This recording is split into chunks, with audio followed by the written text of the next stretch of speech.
to our subcommittee for the first hearing as the director of the NIH.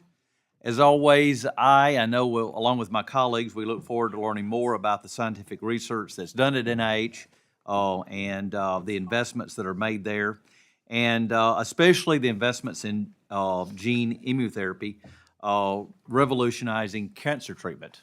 Also cures and prevention for early stages of diabetes, and the diagnostic testing and imaging that can catch the progression of a disease when there is still time for it to change course.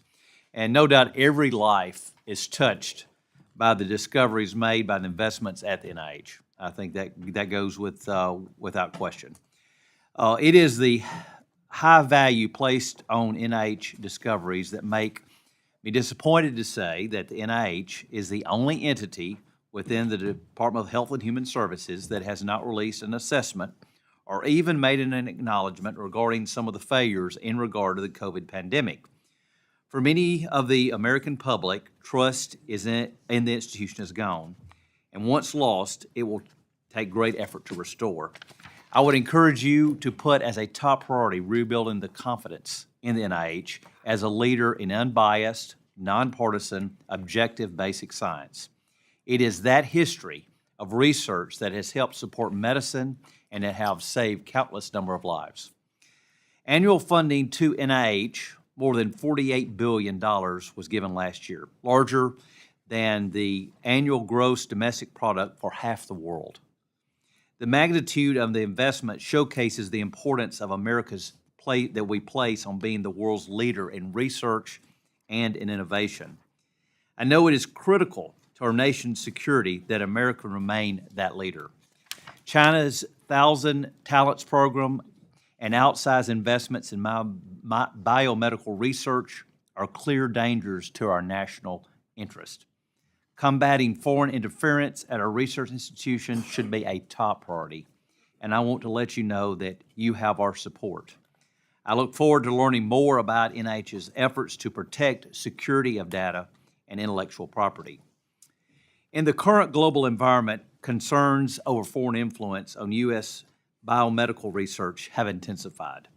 This committee's appropriation bill prohibits certain foreign entities, including the Wuhan Institute of Virology, and any lab owned or controlled by the government of China, Iran, and Russia from receiving funds for conducting research due to the risks they pose to the American safety and security. Despite increased efforts by the NIH to combat foreign influence in biomedical research, failures related to foreign influence persist.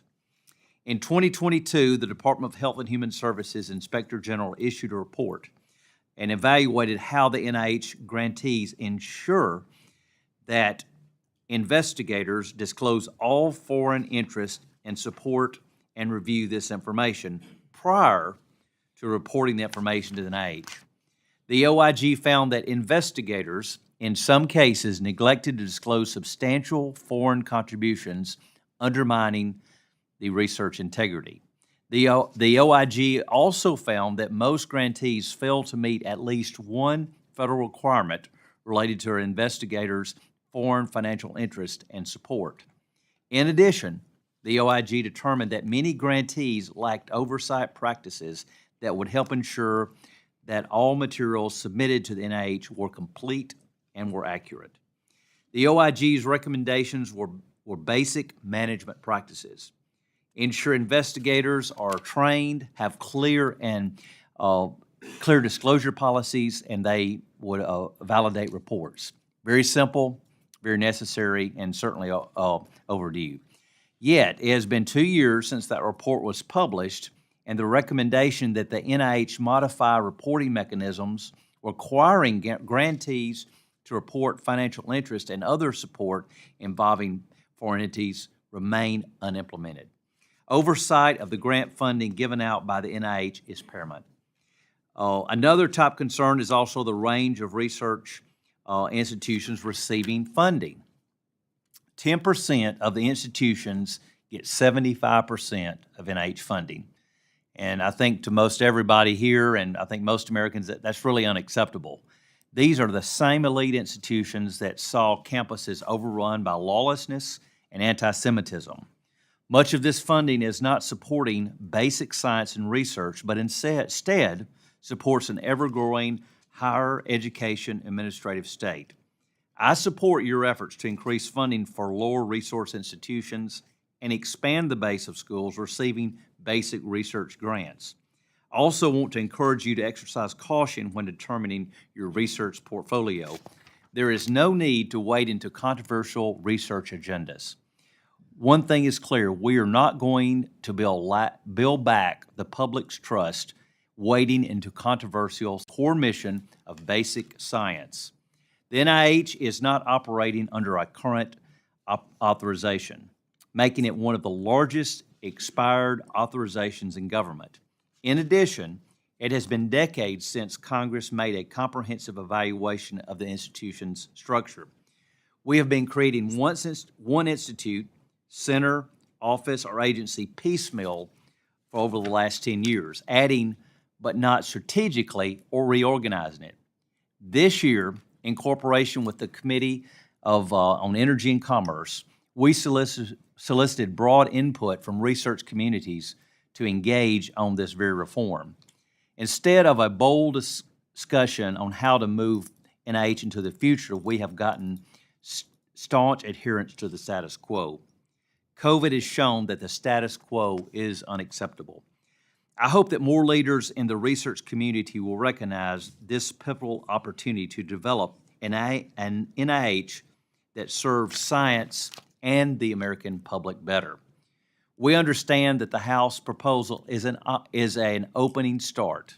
It is a discussion, and that more work needs to be done by authorizing committees of the jurisdiction. However, I do believe that we should all be able to agree that the NIH we have today does not reflect the best structure to achieve its mission, nor the best structure for science. We should not shy away from this reality. And I would add that several of these reforms were suggested by the Institute of Medicine more than 20 years ago. I continue to look forward to the proposals, to your proposals to help the agency as it moves forward in this new Congress. And I want to thank you, as the director, for coming here today, especially in November, which is very unusual for us to have a hearing. But I now would like to yield to the ranking member, the gentlelady from Connecticut, who I have the honor to work with on this subcommittee, for any remarks that she would like to make. Thank you so much, Mr. Chairman, for holding this hearing on the National Institutes of Health. My thanks and a very warm welcome also go to today's witness, Dr. Monica Bertagnoli, for appearing before the subcommittee today and for her leadership of the largest and most important biomedical research institution in the world. Dr. Bertagnoli, the first surgeon, second woman to hold the position of director of NIH, is a world-renowned expert on clinical oncology. And over her incredibly accomplished career, she has greatly advanced our knowledge on the genetic drivers of cancer. The millions of American families that are directly impacted by cancer are better off for having had Dr. Bertagnoli at the helm of the NIH. Dr. Bertagnoli has been laser-focused on ensuring NIH's life-saving research reaches more places and more patients, especially in rural communities.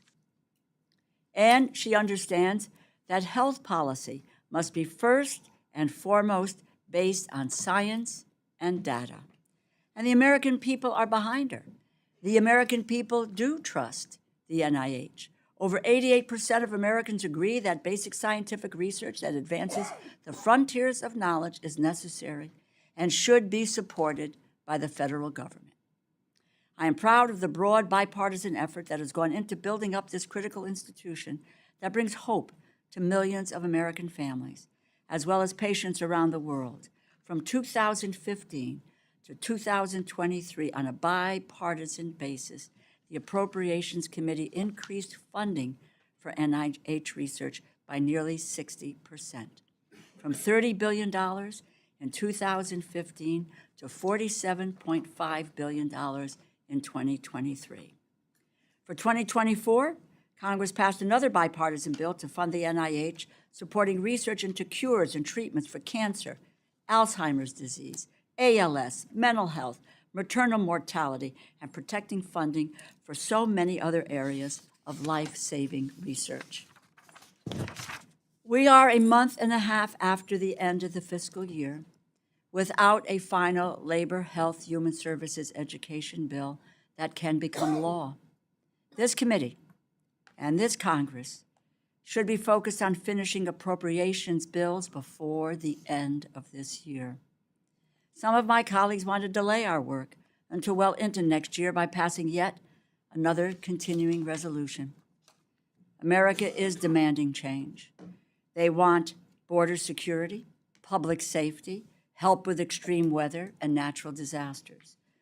Those are addressed by government funding bills, and continuing resolutions delay government getting to work. Forcing agencies to operate from continuing resolution to continuing resolution without consistent, predictable resources hurts the American people and worsens the issues we examine with each hearing. At a time when we must be able to quickly respond to crises at home and abroad, delay is irresponsible, dangerous, and a waste of taxpayer dollars. Democrats are ready and willing to negotiate. It is time for our Republican colleagues to come to the table. The president's budget also requests $7.8 billion for the National Cancer Institute, an increase of $615 million. As a survivor of ovarian cancer, I know I am here today by the grace of God and because of biomedical research. Promising advances in cancer research, including immunotherapy, continue to bring hope to millions of Americans facing a life-threatening cancer diagnosis. One of my top priorities as both chair and ranking member of this subcommittee is to address the mental health crisis in this country.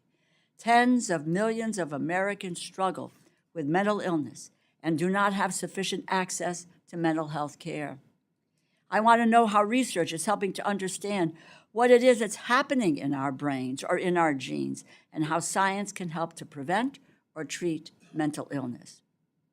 I look forward to hearing about progress in treating Alzheimer's, ALS, and diabetes, as well as advances in addressing maternal health, health disparities, and so many other diseases or health conditions facing millions of American families.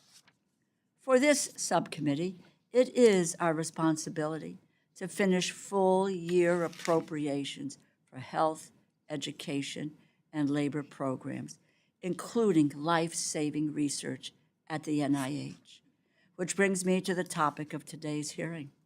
The President's budget for fiscal year 2025 requests a total of $49.8 billion in discretionary funding for the NIH, an increase of $1.2 billion. Dr. Bertagnolli, I am very pleased to see the administration's proposal to boost funding for women's health, including your request to double funding for the Office of Research on Women's Health to more than $150 million annually. NIH-supported research has us on the cusp of curing endometriosis, and they are ramping up investments for menopause, which will ultimately impact half of our country's population. During my 4 years as chair of this subcommittee, I was proud to double the funding for the Office of Research on Women's Health, bringing it to its current funding level of $76 million. But there is still a long way to go. However, I want to be clear that I do not support the House majority's short-sighted proposal to overhaul the National Institutes of Health through the annual appropriations process. Any discussions to reauthorize the NIH needs to be bipartisan and bicameral, including both authorizers and appropriators. And it must be done through a thoughtful process to incorporate the best ideas to maintain NIH's position as the crown jewel of biomedical research. I look forward to hearing from Dr. Bertagnolli how she believes NIH can best be modernized to address our most serious challenges. As I noted at the outset, I am proud this subcommittee has always had a strong history of bipartisan support for the NIH. The health of our families and communities must always rise above partisan politics. I look forward to working with my colleagues on both sides of the aisle to ensure that the NIH remains prepared to face the next global health challenge. It is my hope that this subcommittee will resume an effort that began when I was chairwoman in 2019, which was to invite an additional panel of institute and center directors to testify.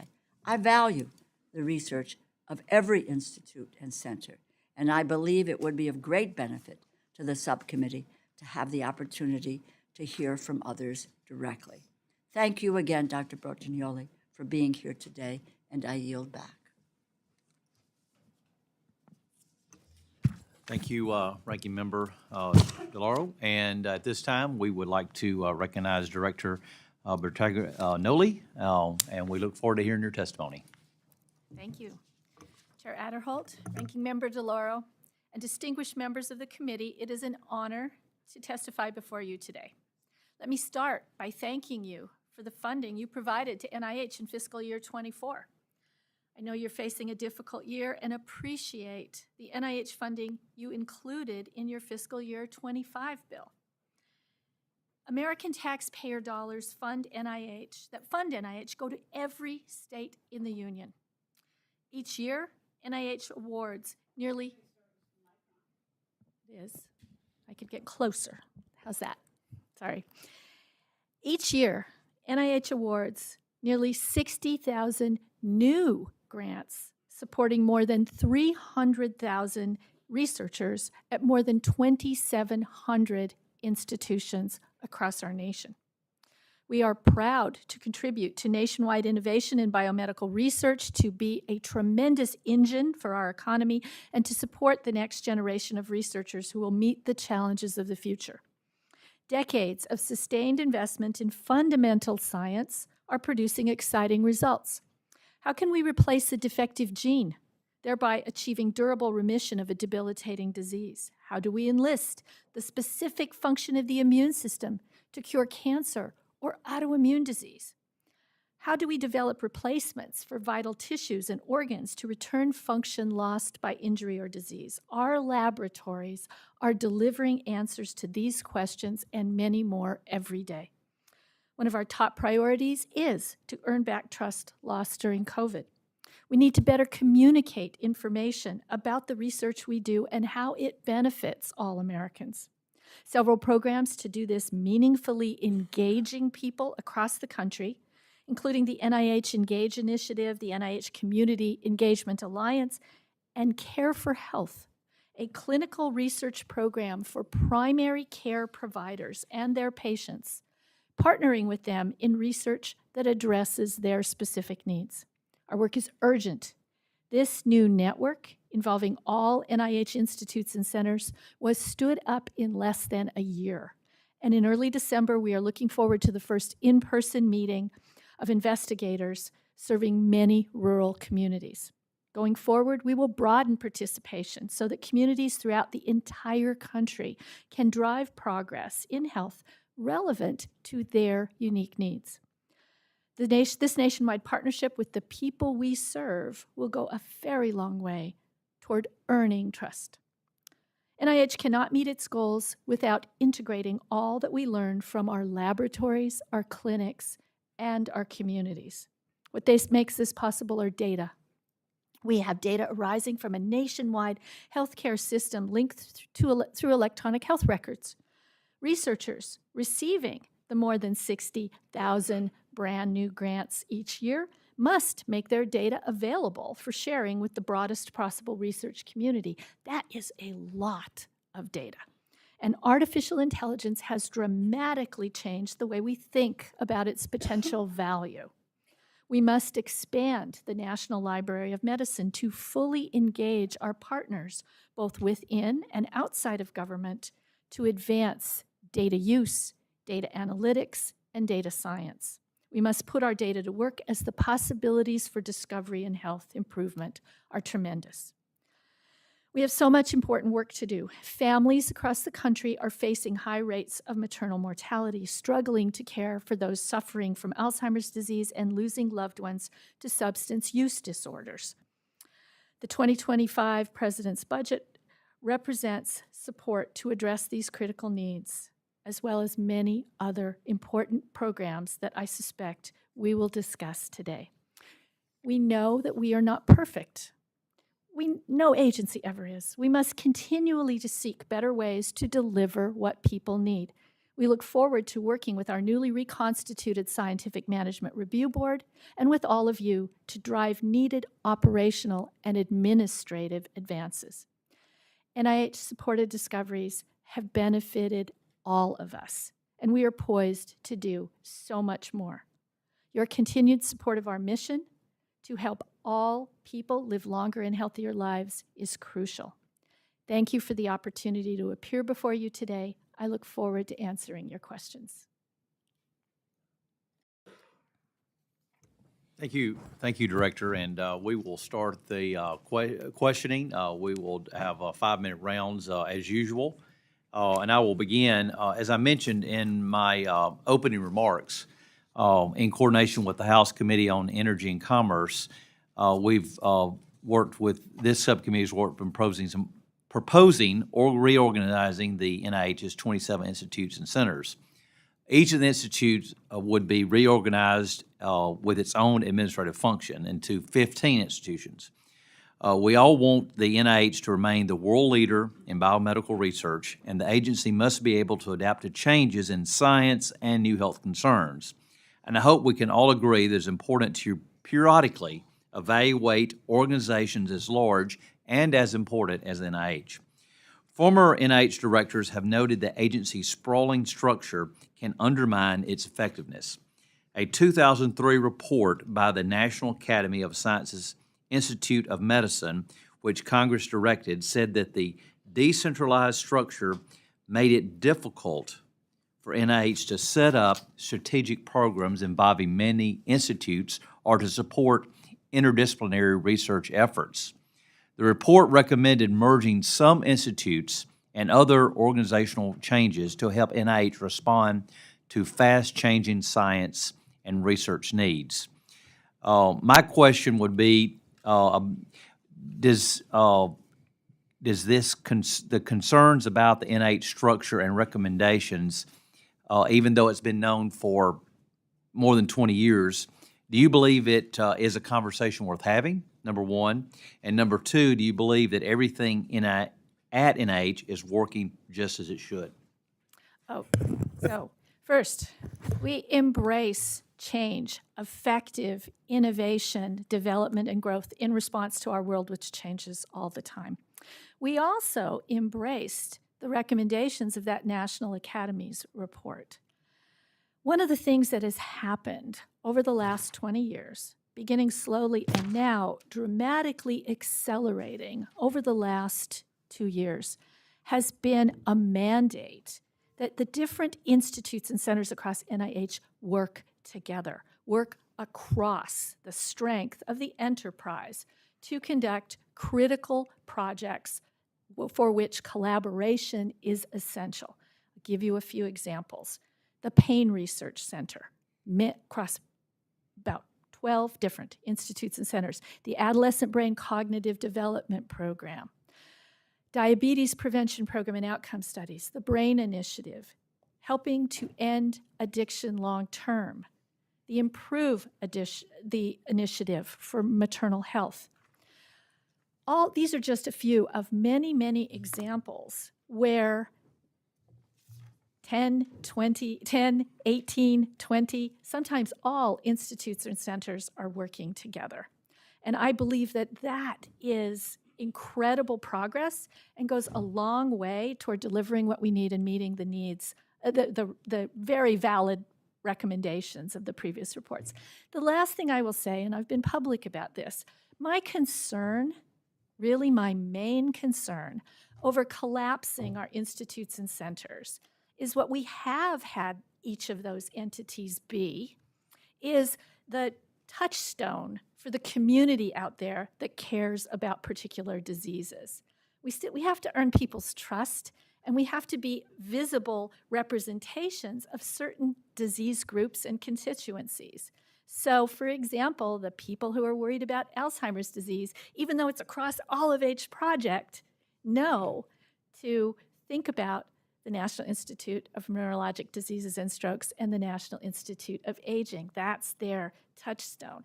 Finally, let me just say that I would be more than happy to work with you on needed reforms. I've seen things in the recommendations that I think, number one, we're already starting to adopt. They're great ideas, and many other things that we can work on together. Thank you. I've got 30 seconds, so I'm going to go ahead and defer to my ranking member. Sorry.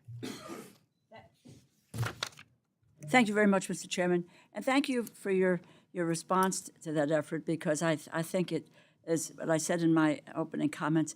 We need to hear from you on where you think it is in collaboration with others who are interested in making reform. I'm pleased to see that the recent $200 million in investment for interdisciplinary women's health research across the NIH. I came to the Congress, as you know, on wanting to work on health issues because of my own experience. And NIH has made progress on investing in women's health research, but as usual, there's always more work to get done. What strategies can be undertaken to increase the inclusion of women in research studies and the inclusion of both sexes in all preclinical studies? Where do we need breakthroughs in women's health? Where should we be targeting our resources to improve women's health?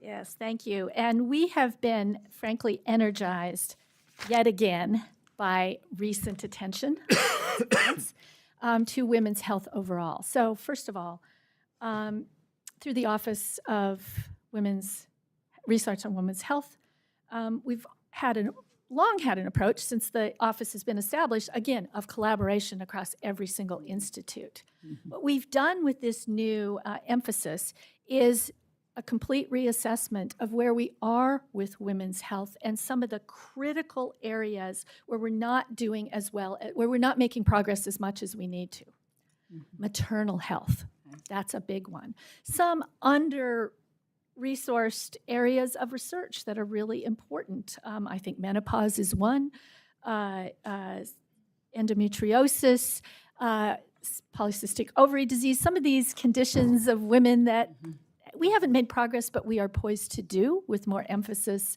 and interest. And we look forward to being able to focus on those more and implement. Lastly, in 2017, we had a mandate that all of every clinical trial, every clinical research project report the sex and of the participants. And we have seen what has happened. And actually, in the vast majority of our programs, we actually have more women than men participating in clinical trials and a lot to do that we're eager to get to. Preclinical trials as well?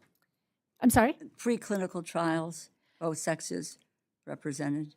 Preclinical trials, you're talking about fundamental biology before we get. Yeah. Yes, sex as a biologic variable has been considered a very important part of all preclinical research as well, and some of the results coming out of that, because of that, are really exciting. We could talk about that later. Yes, I would love to, love to know very more exciting. That. Thank you. Thank you. I pointed out in my opening remarks to highlighting the mental health crisis in this country. Tens of millions of Americans, mental health, the most important health issue they face in their lives, daily struggle. What kind of progress are we making to help Americans struggling with mental health? What are we discovering about the brain or our genetics or environmental factors? How is the NIH ensuring that research discoveries are being translated into treatment and mental health care that's improving people's lives? Yeah, we really have appreciated significantly the increased funding that has been provided to the National Institute of Mental Health in its role of coordinating across its strategic areas of understanding fundamental biology, the genetic and basis of disease, understanding the role of society in mental health and in support of vulnerable people, and then in the nuts and bolts of getting top quality mental health to everyone who needs it in the country. The other thing that, again, I'll just point out, the amazing collaborations that happen through the other initiatives. The BRAIN initiative being able to image has never before and get a physical and physiological picture of what happens to the brain in various mental states is driving truly exciting new research. Finally, public-private partnership and looking forward to working with our partners in industry on new treatments and new therapies. Let me just end by saying the two greatest areas of opportunity: better science giving us new opportunities for treatment and therapy, and society, better support of the role of community and society and health and care in being able to help people with mental health issues. My time is running out. I got about 3 seconds, but thank you for your collaborative work with the Women's Health Initiative, and thank you for what you're doing in these areas. And secondly, it's wonderful to listen to you and the passion in which you talk about the science, the data, the research, and what exciting discoveries are being made. Thank you very much. I yield back.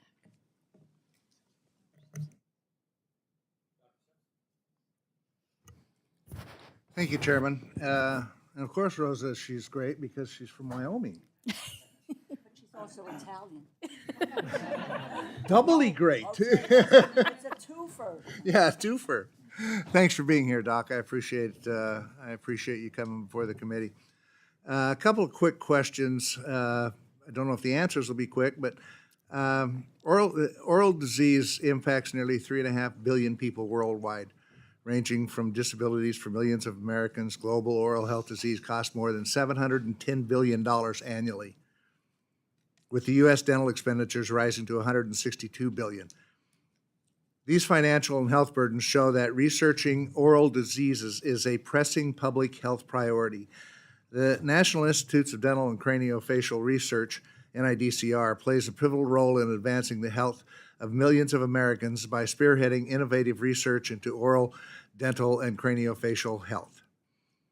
How does the NIDCR contribute to advancing oral health research and improving dental care outcomes, and what makes its work so impactful in the broader field of healthcare? And are there emerging fields that the Institute is particularly focused on? And just to follow that up, as has been discussed this morning, the consolidation of the various institutes from 27 to 15 or whatever, I see that the NIDCR would be consolidated in a new National Institute on Neuroscience and Brain Research. I guess that's because the teeth are really close to the brain. Could you briefly talk about how this proposed consolidation might affect the U.S.'s premier standing in oral health research, and what would be the effect of this proposal on research budgets? So thank you so much, Dr. Simpson. Well, let me just start by saying that none of us is healthy unless we have absolutely good oral health. Yep. I mean, it really is a harbinger of what's going on in your entire body. And, I know this as a cancer doctor, one of the first things we do when we see our patients in clinic is what's going on in their mouth. Yep. It lets you know if your cancer patient is doing well and if their body's doing well or not. I mean, that's just one example that really doesn't have anything to do with what people traditionally think of as the narrow lane that oral health fits in. So we don't think of oral health as a narrow field. We think of it as something that is really about and helps us inform all of health. And let me just add, being a cancer doctor, isn't it true that there are an awful lot of the cancers that first express themselves in the oral cavity? Oh, absolutely. And some of the ones that we have the most control over starting to fix, the ones I know of the best, anything to do with toxins, tobaccos, any of the smoking, of course, everyone knows those, but many of the lymphomas in those conditions very first. I'll give you another example, infectious disease. So much about we're learning about response to infectious disease and how we can catch that quicker and understands what's happening to people. Again, craniofacial. Ways of getting insights into the immune system. What's going on with our immune system? Believe it or not, the tonsils. Yeah. So there is so much going on there. And I'm also proud to say that really I would love to finally get over this, I think, unfortunate assumption that NIH is just a bunch of silos. I'm really proud to say that NIDCR works all across the rest of the NIH on these very issues. Thank you. I appreciate that. I'm going to ask you a question I've always been a big fan of NIH. In fact, I think all of us on this committee have been a bipartisan effort to increase their funding and stuff. I spent the first 10 or 15 years I was in Congress, I spent probably more time out to NIH than I did anywhere else, just because it's fascinating, the research that they're doing out there. Haven't been out there for a number of years, need to get back. But I think you had a fantastic reputation among the American people. As I'm sure you're aware, that's been damaged for right or wrong, doesn't really matter. Fact is we've got to get that credibility of the NIH back. What do you plan on doing to do that? Do you have a speakers bureau? Well, we do, but we only have 14 minutes. Can I, to the chair, can I address this? Okay, very quickly. We do not get people's trust by putting out public service announcements. We do not get people's trust by saying, hey, we're smart, we know what to do, we're the scientists. We get people's trust by solving the problems they need to have solved. And yes, we need to do much more to communicate with people. This is how what we are doing is truly relevant to you, wherever you live. And also, this is why I'm so enthusiastic about both the data initiative and the Care for Health program, because we want to be, and we can be, in every community saying, hey, not only do we want to be here to serve your needs, we want to partner with you and have you be a person, you're the American public, be part of what we do at NIH. And we know how to do that. Well, I hope so. And I've advocated for years that you ought to have an active speaker bureau across the country, because there's every Chamber of Commerce, Lions Club, Rotary Club, whatever, it's looking for speakers at noon. And you got researchers all across this country that they would be fascinated to hear what they're doing, but they need to be active out there saying, hey, we have this available. Well, I think you might hear from your colleagues that, I've been director for a year. I've spent a lot of my time on the road, and I love it. Out talking to people is one of my favorite things to do. Anyway. Thank you. Thanks. Mr. Spokane. Thank you, Mr. Chairman, and thank you, Director Bertinelli, for being with us. And thanks for coming to my district and meeting with folks at the Cancer Center. I learned a lot that day, and it's really great that our tax dollars are going to really advancing some great research in cancer. So I ask this, I think, of every NIH director every year. Is there any drug that you know of that's come to market in the last year that hasn't had support from NIH? I can't think of one. Okay, No. I think it's been consistent like that. So we invest literally in every drug that comes to market. So then let me ask this question, and I often start with about Marching rights, but let me ask it in a different way. Why is it that we, on average, pay 15 times the price for drugs in the U.S. than we do in Canada or Europe? Well, I can't answer that question. But let me tell you what I'd love to speak to, which is what I think is the right way forward for this issue. Okay, we American public dollars go into this engine that generates this great economic output for our country. That's wonderful. What I would propose to do is that at the time of licensing a technology or whatever intellectual property that has been developed with NIH funding, with government funding, at the time of that licensing, we sit down with that company partner. We need them. We can't get these drugs to the people unless we work with them. But we sit down at the time of licensing and we have a discussion at the very beginning. Okay, how is this going to be accessible to the American people if you get this license? And being accessible means, you have to manufacture it. It has to be something that can't be only in one special location. Nobody can have access. And it has to be at a price that the American economy and our society can manage. And if we do that in the beginning, then we won't be doing the more destructive come after issues. And I think we should start that type of a plan immediately. We've done a lot of work into it, and we're ready to go. So when I went around to visit some of my rural hospitals, they told me how much prescriptions that were 6,000 went to 13,000 in the last year.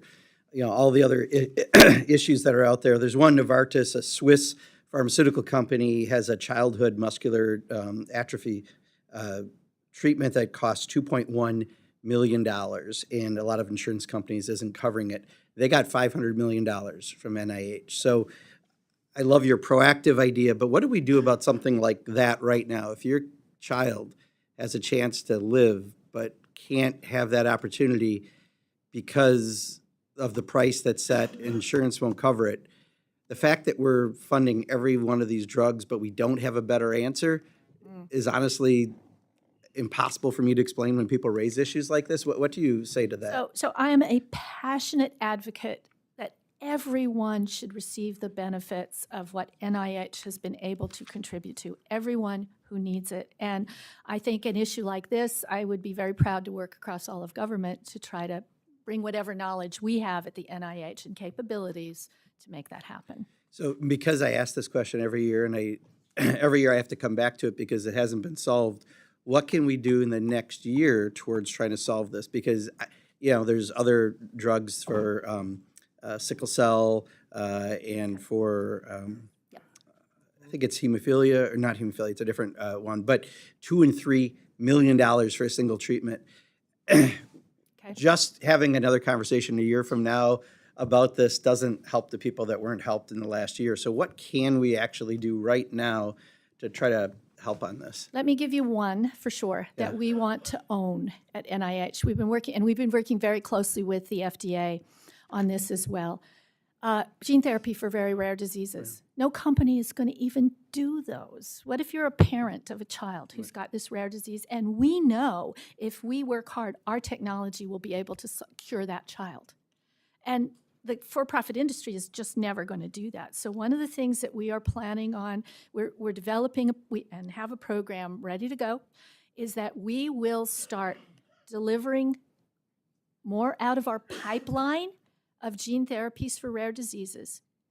We will manufacture and test them within the clinical center at NIH, and then when they are ready for marketing and production, at that point, after everything is completely de-risked, we will hand them over to the for-profit sector with the absolute requirements that the people who need them are able to access them. So what we've done is we've taken all the risk out of the development, so the companies can't say it needs to be $3 million because we had all this risk development. Well, we'll do it in a streamlined fashion, get it to where it's ready to be manufactured, and then hand it over with very strict terms that it has to be delivered to these people who need it. Great. Well, I look forward to continuing to have more discussion, but I'll yield back, Mr. Chair. Dr. Harris. Thank you very much, and thank you, Doctor, for visiting with us today and for visiting with me after your appointment to the NIH directorship. I know it's, we brag on the fact that we've, raised the budget, but I hope everyone will agree that America's getting sicker, not healthier. Whether you look at mental health, physical health, life expectancy, maternal mortality, fact of the matter is whatever we're doing, it's just not working. And there's a reason why, Mr. Kennedy and Mr. Musk are going to have a say in this, because I think they realize that we have to make America healthy again, and we have to do it efficiently. So I'm going to ask you a couple of things along those lines. First of all, we talked about indirect costs. Fact of the matter is, in my agriculture subcommittee, we limit indirect costs at 30%, yet at NIH it's functionally limitless, including large endowed universities who actually are subject to the excise tax we impose. I mean, these are large. These are, $500,000 endowment per student. We're still subsidizing their administrations, their overhead. So I would urge you to consider applying the same caps, which would allow, as we have in agriculture, which would allow us to actually fund far more research projects. And, the university's got to get a little bit of skin in the game, more skin in the game than they have. Let me talk about nutrition and prevention, because this is something I have spoken with Mr. Kennedy about. We have the attitude in America that Ozempic, I guess, is going to cure our nutrition problems. Yet we spend in the SNAP program, for instance, $110 billion program, $10 billion on sugary sodas, and probably $5 to $10 billion on salty snacks. Yet when I had a hearing and we called over to the NIH to get someone from the Office of Nutrition Research to actually testify on this, we were told you don't have a scientist at NIH who specializes in studying diet-related diseases. Is that true? I mean, you list Alzheimer's as a major cost, but obesity, hypertension, diabetes, these are the drivers of huge costs to our Medicare program. Do you really not have a scientist at NIH who specializes in studying diet-related disease? Well, so I'm really glad that you brought up these issues, Dr. Harris, because you couldn't be more wrong. I mean, that perception could not possibly be more wrong. I mean, nutrition is fundamental to health. We all understand that. And I can't think of a single institute or center across NIH that doesn't in some way or form have research that touches on nutrition.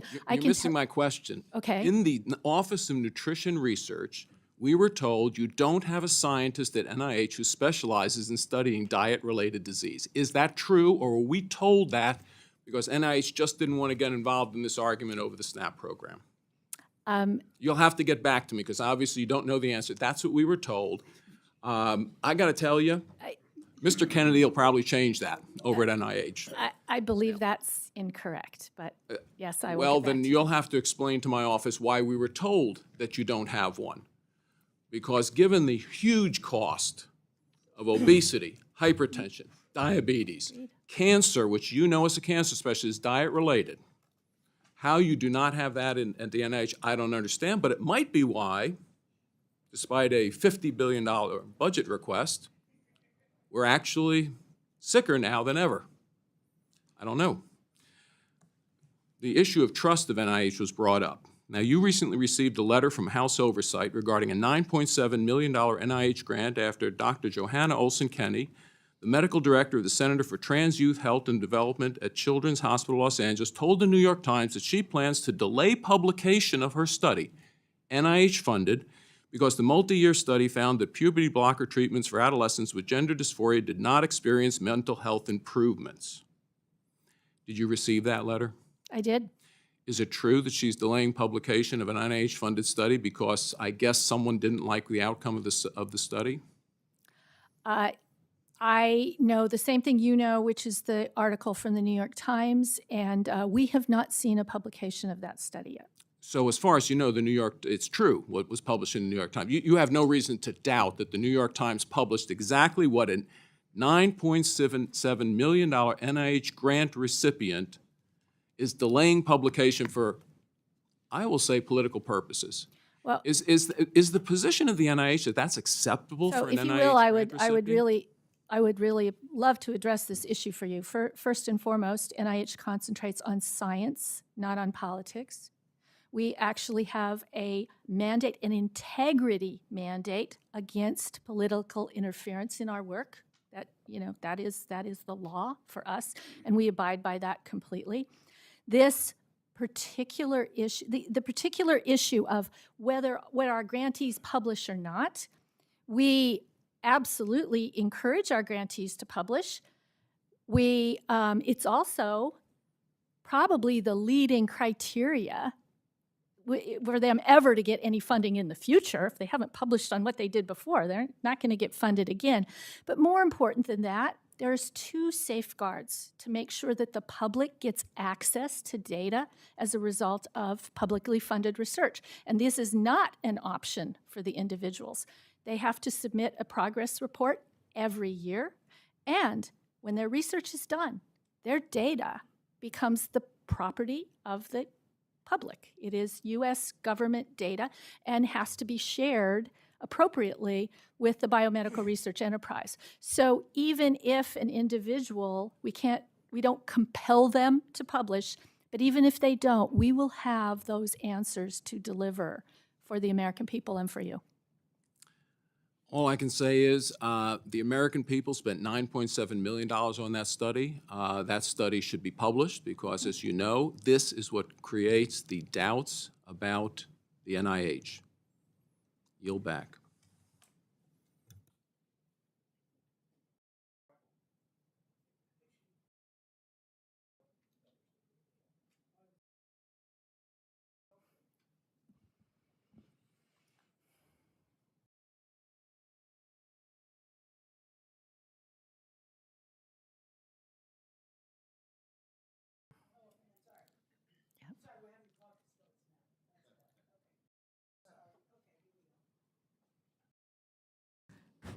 First of all, thank you so much for your good work and really for your attitude about progress. Very impressive. So one of the things that's concerned me is that there's been some talk by some of who might have leadership positions in the next administration of discouraging vaccination. And I know there are lots of diseases that children can get, whether and adults, hepatitis, RSV, can't say all of them, tetanus, the mumps, the measles, the chicken pox, all that. Could you tell me what would be the downside, I'll put it that way, if our children specifically were not vaccinated? Yeah, thank you for raising this issue. So if you go back 100 years ago, the leading cause of death, and it was dramatic, was infectious disease. And why did that change? Vaccination. That is the single reason, vaccination. And it's been, even in my career, my lifetime, that I've also seen individuals who unfortunately were in the womb when their mother got rubella, terrible congenital malformations that happen. So it's not just the consequences even for the individual, it can be mother to child, and then finally, across society when we see the spread of infectious disease. So I don't think, in what we will see immediately, if all vaccination suddenly stops, we will see much more severe illness and death in children. But then within, it doesn't take too long where you have mothers who haven't been vaccinated and might get rubella. Look at what has happened. Look at what the scourge we had with polio. I mean, and then I'll also remind you all, look around the world, because there are other places in the world that have this, that do not have widespread vaccination of their populations, and look at the tragedies that we see there. So I think it would be very disturbing. Yeah, well, I'll say thank you for giving me the answer. Sounds pretty alarming. So 90% of pregnant women take prescription medication. Only 5% medications include data on their impacts during pregnancy. And I'm going to get right to my question. There was some recommendations in the 21st Century Cures Act, which set up a task force on research on pregnant and lactating women. What is NIH doing about these recommendations and handling this issue? Yeah, this is a critically important issue, and total lack of data to help women and their providers understanding what is safe to take during pregnancy. We've worked very closely with FDA on this issue. The other thing that we have done is we've stood up a group within NIH that are pharmacologists and gynecologists who work on the issue of what do individual drugs look like? What do they think the safety, risk levels? What do we already know from what's data out there about when women happen to have been taking these? So gathering the data we already have and informing, then increasing the clinical trials participation of women, not putting the fear that if you be on this trial and these drugs, you should be excluded.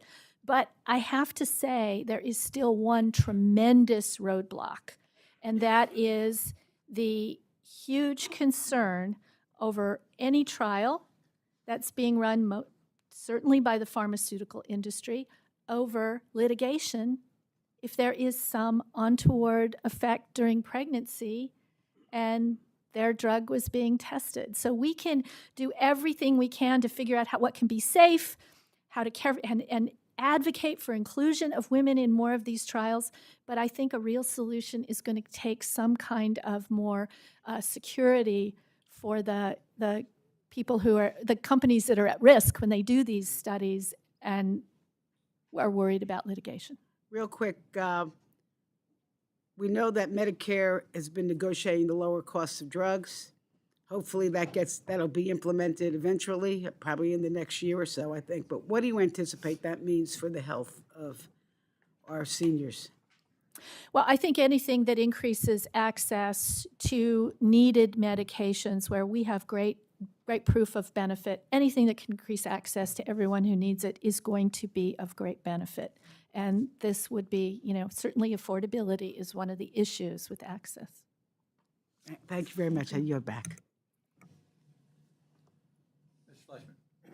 Thank you, Mr. Chairman. Dr. Bergantoli, thank you for being with us today. I sincerely appreciate your visit to our office. You and I have friends in the country who, like yourself, have been lifelong dedicated to the combating cancer. So I thank you for that endeavor and their endeavors in continuing that great fight that should be always non-political and nonpartisan. So I thank you. My question, Doctor, is my state, the great state of Tennessee, has been a strong part of the All of the U.S. research program since its launch in 2018. With thousands of Tennesseans enrolled as participants, the drug program data and research center at Vanderbilt Health, and researchers from several Tennessee higher education institutions utilizing the data for health research. I'm pleased to hear of the progress made thus far. I would like to know how the NIH is taking advantage of this national resource and how it would be supported in the future. And I thank you. So this resource has rapidly become a worldwide treasure. Why? Because it is the most diverse genetic data set that exists that ties people's genes to their health in the world. In fact, we meet with researchers from all over the world who have their own database. The UK researchers over here, their research set is not representative of our country because it's not diverse enough. So the diversity itself is a tremendous benefit and great value for the future for all kinds of things we're going to do. But there's one other reason why all of us is so priceless. It is everywhere in this nation, and it is people from every persuasion, every walk of life, every race and ethnicity, every socioeconomic status who've agreed to be a partner with NIH to do research. And if I can't think of anything that's going to get us further toward building trust than things like this, where we have 800,000 people who've said, I want to help you do this. And we have contact with those people on a regular basis. This is not a one-time thing. This is an enduring relationship that really shows the value of the work we do. Thank you for your answer and appreciate your being here, and I'll yield back.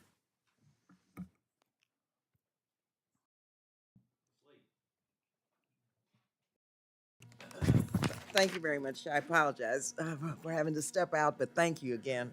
And I will read your testimony, but I just want to say how much I associate myself with all the comments that have been made and the importance of your job, what you're doing, and NIH for the country and for the world, and specifically all of our constituents. And of course, there are many issues that I've been involved in over the years with NIH, which have been very important as it relates to the whole issue around racial and ethnic disparities.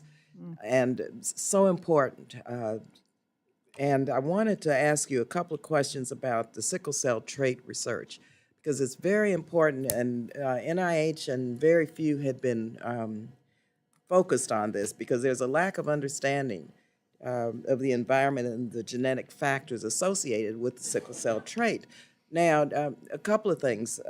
One is it affects 1 in 12 Black Americans and 1 in 100 Hispanics in the United States. I introduced House Resolution 672, which calls for sickle cell trait research, evaluation, and public education and awareness. And a couple of things which I learned over the years and I still haven't been able to get NIH to move forward on. One is that when babies are born, there are sickle cell blood tests conducted to determine whether or not, especially if they're targeted, ethnic populations such as African American Black children. They're tested at birth. by the time they become of childbearing age, they don't know whether they have the trait or not. You have two people with the trait having a child, that it's 50% chance that that child might have the disease. And what in the world, why in the world is not a part of a battery of tests for people who are more susceptible to having the trait?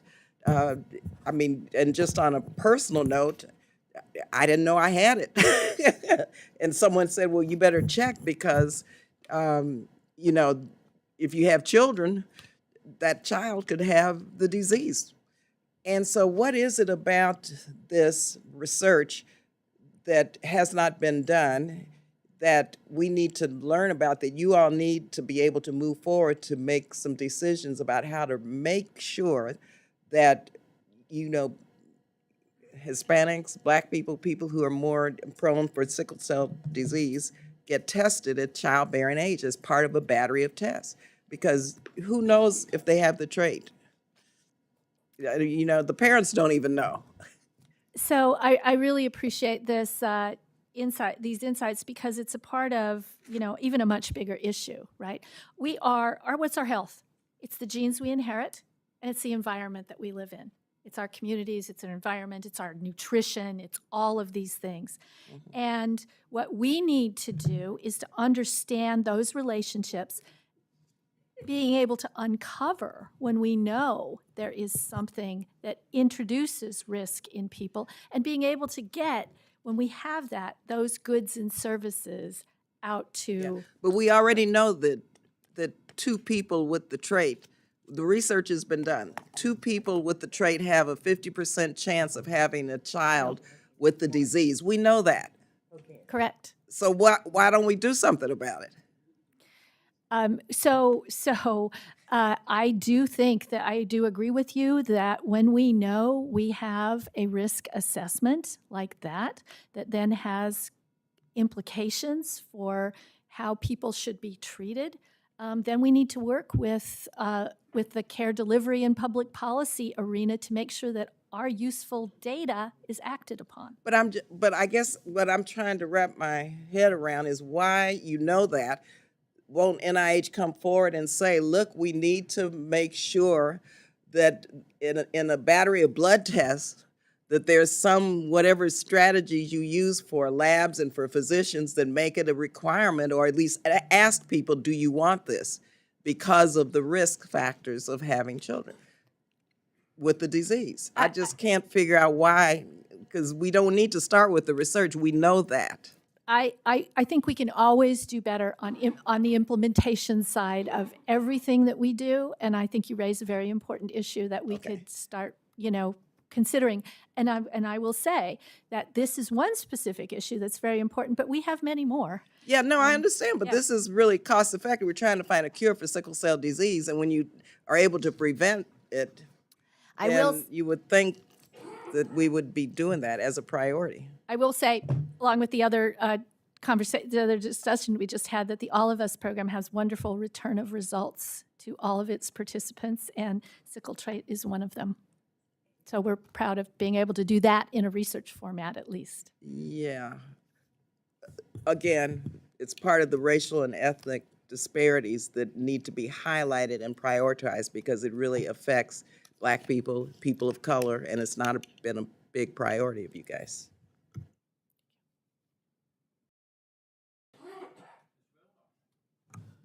Thank you, Mr. Chairman, and good morning, Director. I saw recently that NIH issued a consensus statement regarding premature infants and necrotizing enterocolitis in concert with the FDA and CDC. The statement said there was no conclusive evidence that preterm infant formula causes NEC. I wonder if you could talk about why it was important to make that statement and how we ensure that preterm infant formula manufacturers remain in the market. Thank you for that. Yes, very important issue. There was some significant concern that use of these formulas had a higher risk of necrotizing enterocolitis, which can be lethal in little premature babies. Clearly, our data shows that mother's breast milk is the best. And if you look, the studies that we are aware of show that a mother's breast milk for a premature infant protects them better than these formulas. I don't think there's a debate about that. But there's debate about what do you do if the mother can't produce breast milk. Now you've got a baby who has to take, frankly, second best. And second best are these developed, manufactured products. There has been some concern, and I know some lawsuits that have been that have introduced a lot of challenge over babies getting these formulas and saying, well, they have a higher risk of necrotizing enterocolitis, but when there's no other option, what are you going to do, right? And so we are bringing, their National Institute of Childhood Health and Development has brought all of those data and is working with FDA and with HHS on solutions that will help protect, indemnify, do whatever we need to do to make sure that those formulas don't go away. Because the last thing I'll say is those companies don't make a lot of money making those formulas. It's really a wonderful thing that we have them available. Okay, thank you.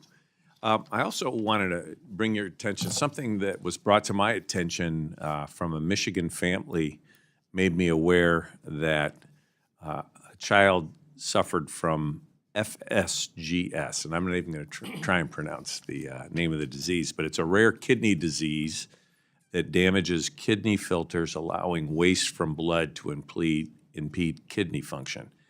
And people who have this untreated can progress to end-stage kidney disease or nephrotic syndrome, often leading to kidney failure that leads to a kidney transplant. And unfortunately, the people with this disease, the kidney transplant doesn't cure it, and often, that doesn't work at all. And so I'm wondering if you're doing any work on improving treatments for those suffering from FSGS, anything being done to improve diagnostic treatments, therapies, anything in that range? So that particular issue I can't speak to, but I can find out because there are many rare diseases. Sure. But I think you also heard my previous answer. Yeah. I think NIH needs to take even these very rare diseases under our wing and really champion the gene therapies that can be ideally curative for these individuals. I'll point you to one thing that I think is incredibly exciting.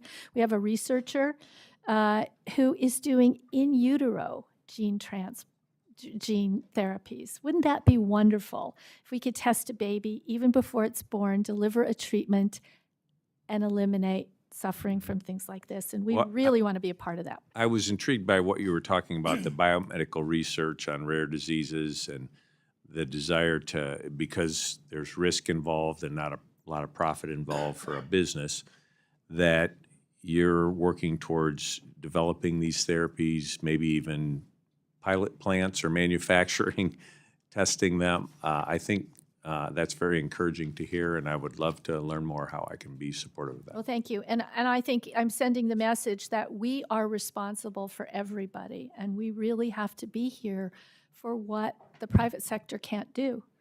Leave to the private sector what they will do, absolutely, be their partners, totally, but if they're not going to do it, we can't abandon these patients and these families. Thank you very much, and I yield back.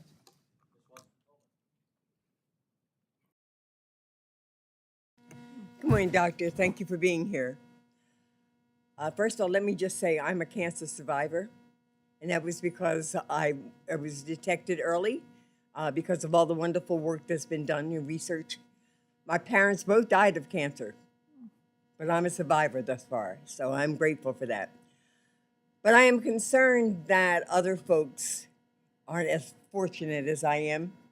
And so the couple of things that I've talked to the NIH about is access to clinical trials, particularly for African Americans, have been under-resourced, underrepresented. Wanted to know, what have you done? What are you all doing? What are you committed to increasing the diversity of those clinical trials? Also, the grants that are awarded for the research in our communities has been, in many instances, under-resourced and misunderstood in terms of its value. So another thing that I've talked to the NIH director about had been, how do we diversify the professionals who make a decision as to what grants are going to be awarded. And then my third area, since I want to get all my three questions out, but I do want you to answer them, has to do with cancer research and the fact that young people are dying of cancer earlier. And in particular, African Americans are experiencing, both men and women, colorectal cancer earlier. And because there's no screening for them, by the time they know about it, it's too late. What is it that your research is showing you that you all need to be doing, or we all need to be doing and supporting to change that situation? Yeah, well, certainly. Thank you for that. Let me let you know that I'm also a cancer survivor, and the reason I am here and healthy and expect to live a full, long life is the work of the NIH, frankly. Wow. That's what did it. So I'm there with you, and I will tell you that so first of all, we have teams across all of NIH that can provide input into this problem, but we need a coordinated, dedicated approach to get our work everywhere it needs to be. And that is my big intention and hope for the Care for Health program. Like I said, it got started up in only 1 year. The goal is to do clinical trials research using primary care doctors in the primary, and this speaks to the early detection and the screening and the young people and why didn't we know? We got to get to by the time they're in an oncologist's office, it's way later than we want to be. And there's so many things that impact cancer and all these other diseases, obesity, activity, nutrition, all of those things, that lands in the primary care's office. So that's why we've launched this program. We are standing it up at 3 hubs that are reaching very diverse rural communities right now. And my dream is to see that research engine across this entire nation focused on the places where people are doing badly. We have the haves and have-nots in this nation. And this research network needs to be where people have significant disparities. Do you have measures of improvement in terms of the diversity in the staff that you hire that gets to make these, decisions about where things happen, what doctors are going to be involved, what research is going to be? Because what we found was that there was a lack of diversity, and with that lack of diversity came a lack of understanding of the significance of some of the work that we thought needed to be researched in communities uniquely affecting us. So I can tell you that our approach is that we go into these communities, which have great diversity in their population and in their communities, to serve diverse people. And we go in and they become our partners. They become part of the decision-making process. Frankly, they tell us what research they find most meaningful and they want to do. So it is really, this new program is tailored to every community we come into. We can do this. We're all of NIH. We have 27 institutes and centers. So we can tailor what we do to whatever a community tells us their need with the people, the primary care community and the people, the supporting members, faith communities, you can think all kinds of public service organizations that are local, and bring them into the process of developing the research. It's really, I think, exciting, and I'm so pleased to see our first investigator meeting in 2 weeks. Thank you, Doctor. I yield back. Thank you. Thank you, Chairman Aderholt, for holding this hearing today. Dr. Bergtanoli, our national debt just topped $36 trillion, and this committee has made the tough but necessary decision to propose historic reductions to NIH's budget, as we have done in other areas, to help get our fiscal house in order. We need to be as efficient as possible in all areas. And one area that your agency has a deeply concerning track record on is transparency and accountability.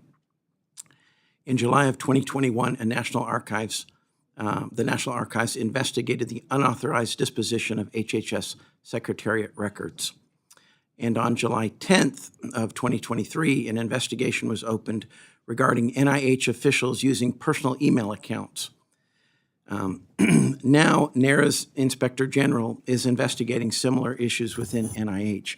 Are you familiar with this investigation? Yes, I am. Okay, great. Well, in this letter, it says that a senior scientific advisor used a personal email account in an apparent effort to evade the strictures of the Freedom of Information Act.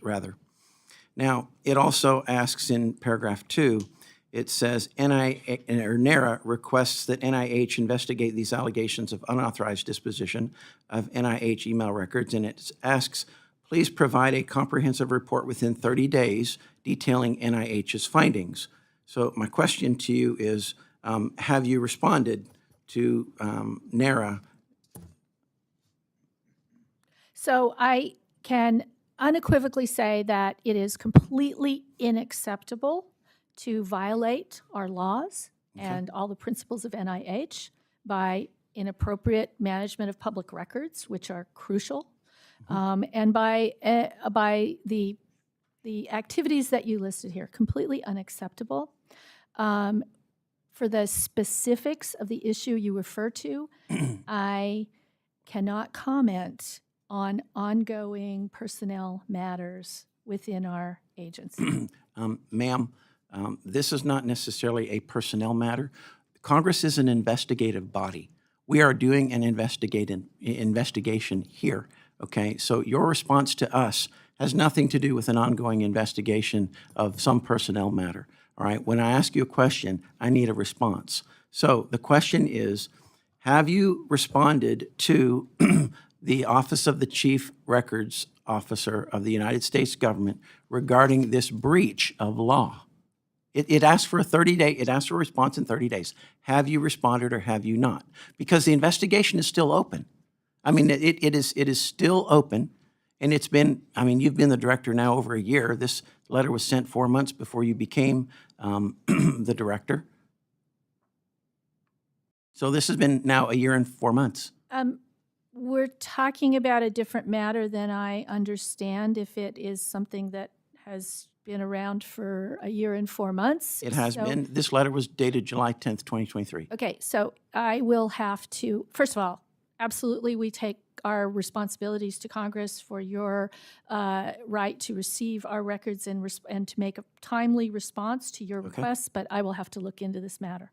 Okay, well, would you please respond to this committee with this information? Because this NARA investigation is still open. It's been a year and 4 months. You've been the director for a year. And we have no indication that there has been a response from NIH yet. I will look into this matter. Okay, thank you. Now, do I have your commitment that that NIH, because of this issue, all right, now, has NIH implemented any sort of specific protocols to preserve documentation, which has been, or which in the past has been deleted, all right, to ensure that we have a seamless transition with the incoming Trump administration? Absolutely. We abide by all the legal requirements for retention and preservation of our public records. Okay, so I have your commitment that absolutely NIH will be complete and open with the incoming administration and will preserve all records. Absolutely. Okay, thank you very much. I yield back.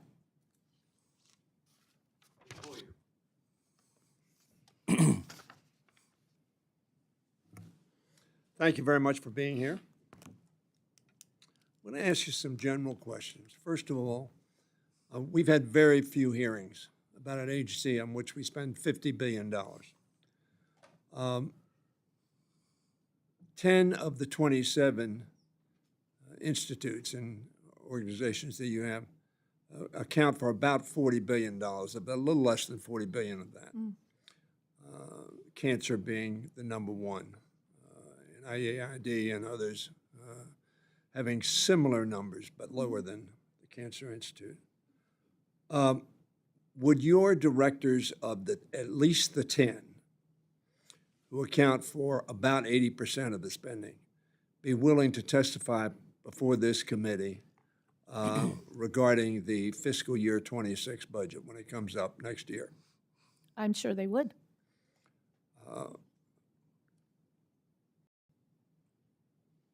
You have been, as I recall, the only witness that has appeared on behalf of NIH in the last fiscal year. Is that correct? Or the last calendar year? We had a Senate hearing where I was accompanied meant by to my the colleagues. House, though. No, to the House, I have been the only one, yes. So that we haven't heard from any of the other directors of the 80% of the spending that occurs. Mr. Chairman, I think that's an oversight responsibility that we have. And I would hope in the year to come, as we have in the past, that we would have much more extensive hearings and not at the last minute as this hearing is occurring now as we come close to ending the congressional term this year. Secondly, I want to have you talk a little more about Dr. Harris's conclusion that the health of Americans is worse. I talk in the context of the three leaders who served this House for 20 years, all in their 80s, and all doing pretty well, mainly because of the healthcare system that we have in this country. Mr. Natcher used to say, if you take care of the health of your people and the education of your children, you'll continue to live in the strongest and best country on earth. That's why we invest in NIH. We invest in national defense as well, of which I've been a supporter every year that I have been here. But we lost 1 million people to the pandemic. We lost 500,000 people to World War II. So that our investment in NIH is critical to the health and national security of our country. And I think, Mr. Chairman, frankly, it behooves this committee to have much more extensive hearings with respect to this expenditure of money and the critical impact it has on the health of our people. Lastly, because I'm sure I got 2 minutes. I've always been worried about the decline in the pay line of our extramural payments because it adversely affects incentives for young researchers to go into basic biomedical research, which is the central, critical, important point in long-term health. Mm-hmm. Would you discuss briefly or explain to me briefly where we are on pay lines in the various institutes? Yes, the institutes and centers range from, around 10 to 12 to a high of 20s or low 20s in their pay line. And what would be the optimal? Well, that's hard to say. All I can tell you is unequivocally, we leave brilliant work on the table every single year, and because of those lower pay lines. Let me interject. In the course of the service on this committee, and I went on this committee in January of '83, the pay lines have at times been in the 30s. Correct. With the scientific community judging that at least 3 out of 10 of the requests and applications are good science. Would you agree with that? Oh, absolutely. Yeah. Mr. Chairman, I would hope that we would have a hearing on that because what I'm concerned about is China, Japan, Korea, Europe is a more welcoming environment in some cases for our young researchers. And if we lose our young researchers over the long term, we're going to be very adversely affected in terms of the quality and extent of our research on health issues. Again, I would point out we lost 1 million people to the pandemic. We lost 500,000 people to World War II. We need to invest in stopping both of those. I disagree with Dr. Harris. Very frankly, I think some of the statistics that are present today are based upon our population and some of the changes that have occurred in our population And there is no doubt that we have a healthy community which has access to affordable quality health care, which knows what to do, how to keep itself well, and a population that does not have that information. And that has skewed, therefore, life expectancies and health incident reports. And we ought to look at that as a committee, I think, to see whether or not the overall statistic really bears resemblance to what is actually happening on the ground. I think, unfortunately, we have essentially 2, maybe 3, maybe 4, maybe 5 Americas in terms of access and quality of health care. And we need to look at that. Thank you. My time has expired.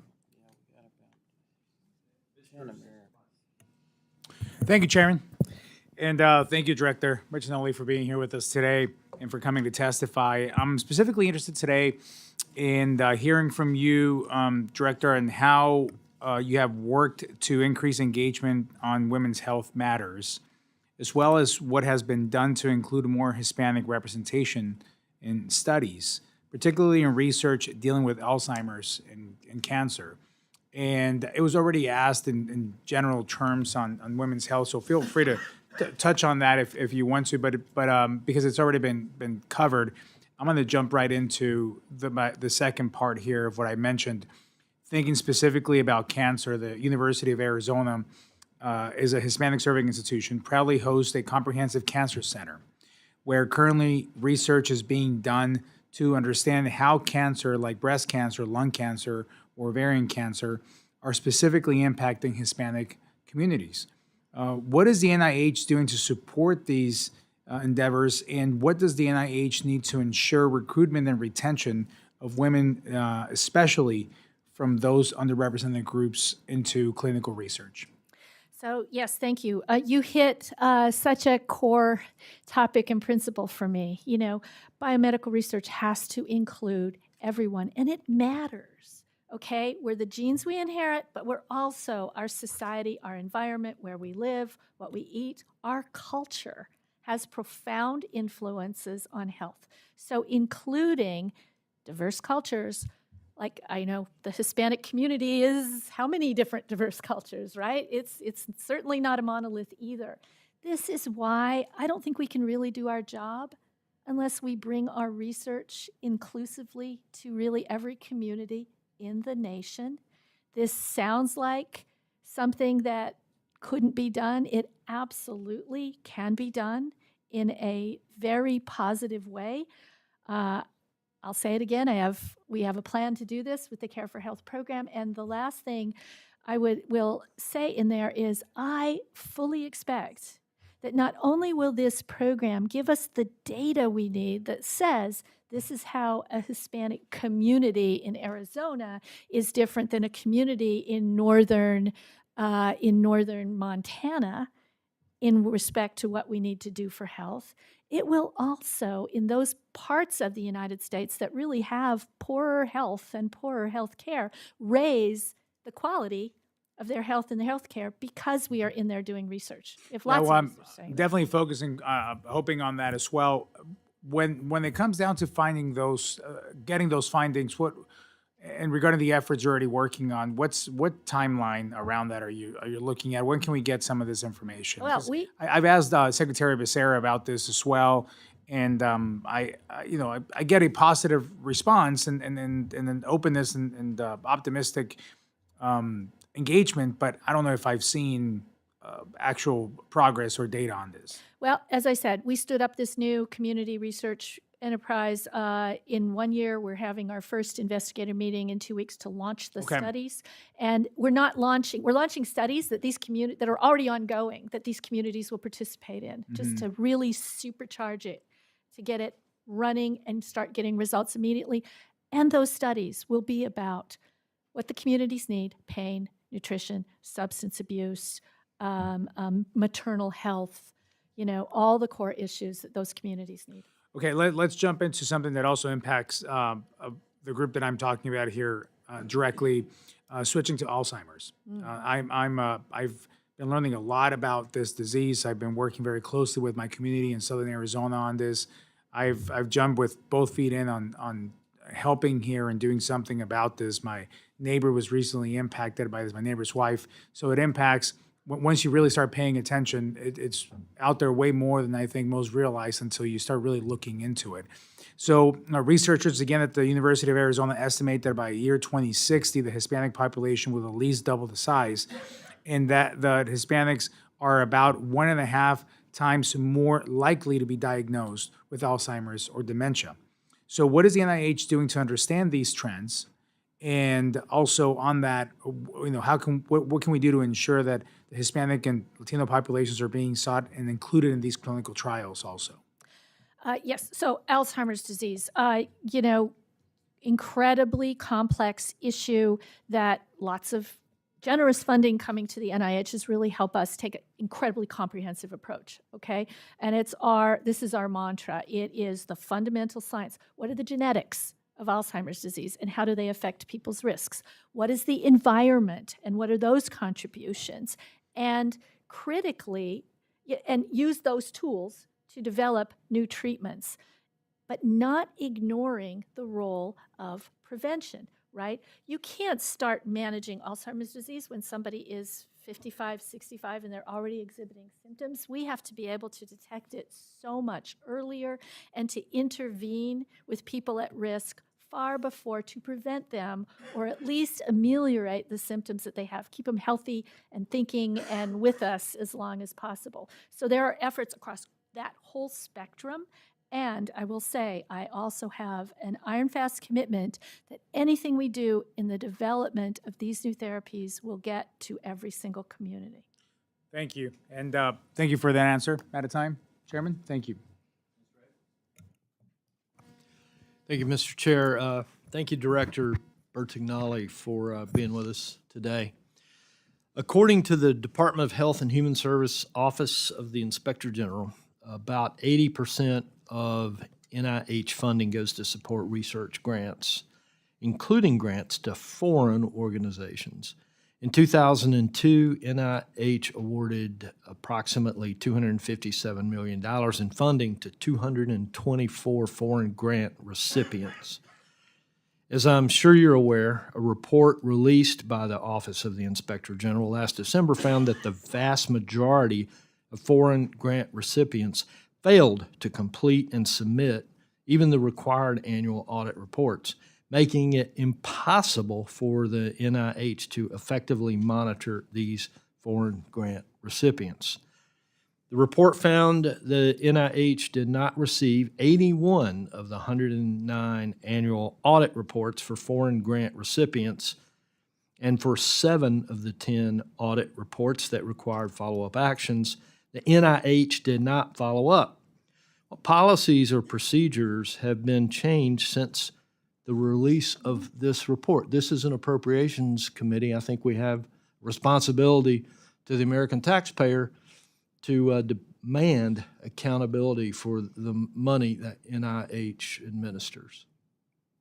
Oh, absolutely. And my response is we've been working very closely with with the results of the Office of the Inspector General audit to strengthen our oversight. We have taken measures for those who are in noncompliance to penalties for noncompliance, which means withdrawal of their ability to receive funding from the U.S. government, and we'll continue to take this very seriously. We expect our foreign grantees to comply just as rigorously as do our domestic ones. And so thank you for the response, as generic as it might be. I'd certainly intend to follow up and ask for more specifics if you'd be able to share those. We would be happy to provide it. And given these recent challenges and the fact that funding recipients include foreign governments with their own strategic interest, are applications for research grant support from foreign organizations treated the same as applications from domestic organizations, or are additional oversight and transparency measures put in place? There are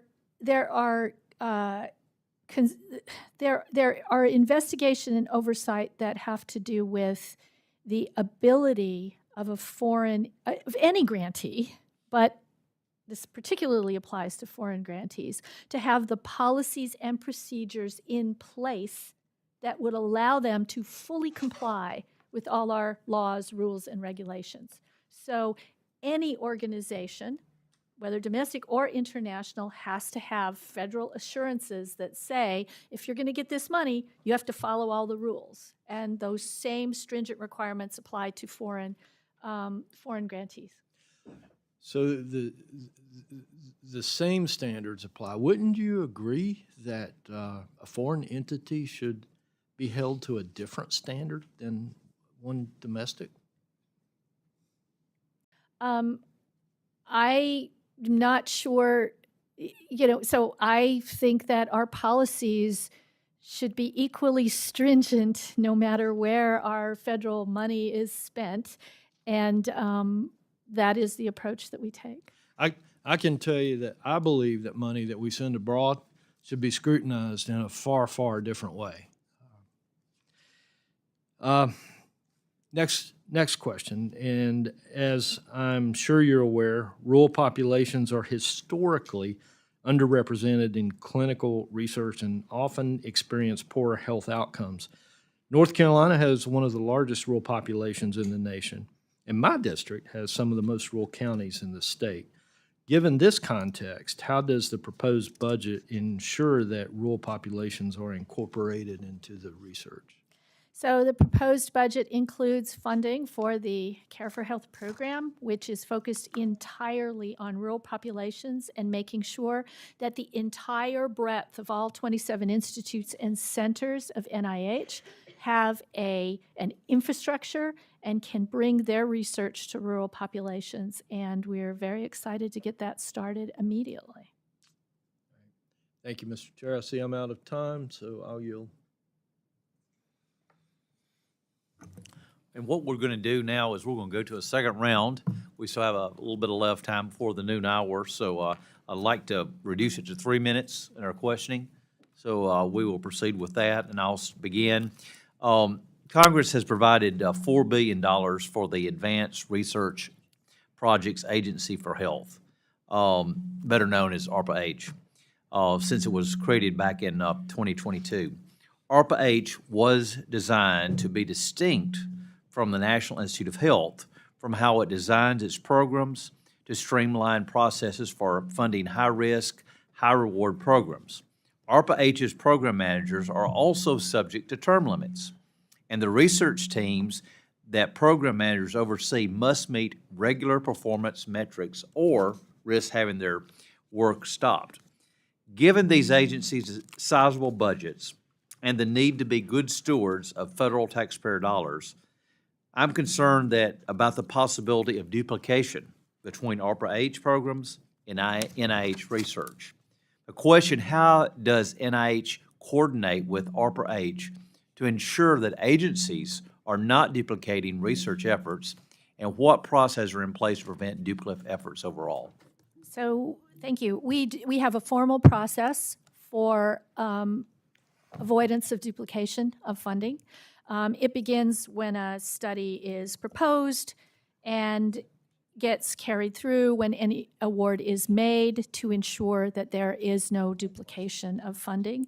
And I'd be very pleased to share that formal policy with you. Okay. Thank you. The 21st Century Cure Act was enacted back in December of 2016 and has funded large-scale NIH efforts such as All of Us research program, Advancing Precision Medicine, the Brain Research through Advancing Innovative Neurotechnologies, better known as BRAIN Initiative, and the Cancer Moonshot. And we have known since the law passed that this funding would eventually wind down. Indeed, the cures funding for the National Cancer Institute's work related to Cancer Moonshot research ended with FY 2023. The All of Us and the BRAIN initiatives ended with will end in FY 2026. As the NIH looks forward, could you elaborate on what the agency is thinking regarding these initiatives? Has it contemplated which it would find valuable to continue and find space within its broader NIH budget versus using the research and insights gained from those efforts, but letting the program end in its current form. If you could address that, please. Yeah, so I think it would be extremely unfortunate to let any of these three programs end because they have been tremendously beneficial, productive, frankly, exciting every single day. You've heard me talk about the virtues of the All of Us program. I mean, Brain Initiative is benefiting so many, it's benefiting Alzheimer's, every aspect of neurodegenerative diseases and neurologic diseases in such an exciting way, and it's very unique. It's bringing a lot of new capabilities to NIH. So, and then finally, the Cancer Moonshot has really spearheaded new initiatives such as the Childhood Cancer Data Initiative, which was really critical. So, critical programs, we cannot let them die because they have done amazing work. And if our budgets are flat or we are forced to figure out, how do we replace these fundings that disappear, we're going to have to make some really difficult decisions. But they're critical. I don't want to let them go. So you're committed to both of those? Well, I will say that we are going to have to make some incredibly difficult decisions. I think they're high priority for us. Thank you. Mr. Laurel. Thank you, Mr. Chairman. I'll try to get in as much as I can. There was a question I want to ask, which is your support for ALS through the Expanded Access Program and through public-private partnerships. But I want to follow up on something that Congressman Molinar started to talk about, and that is the recent NIH, CDC, FDA consensus statement about the benefits of donor human milk and the potential benefits of human milk-derived human milk fortifier for very low birth weight infants. I'm focused on increasing the access to donor milk breastfeeding supports while pushing for federal regulation of the industry, as there currently is little federal oversight in this space. I sent a letter this morning to the FDA asking what their agency is doing to ensure that parents as well as medical teams are adequately informed of the potential risks that some preterm infant formula could pose for very low birth weight infants, benefits of donor human milk, and suspected benefits of human milk-derived human milk fortifier for these infants. What actions are NIH taking to disseminate the information that a, quote, diet containing human breast milk appears to be protective against the development of NEC? The use of human milk-based fortifier in the infant's diet rather than bovine-based fortifier may be useful in reducing the development of NEC.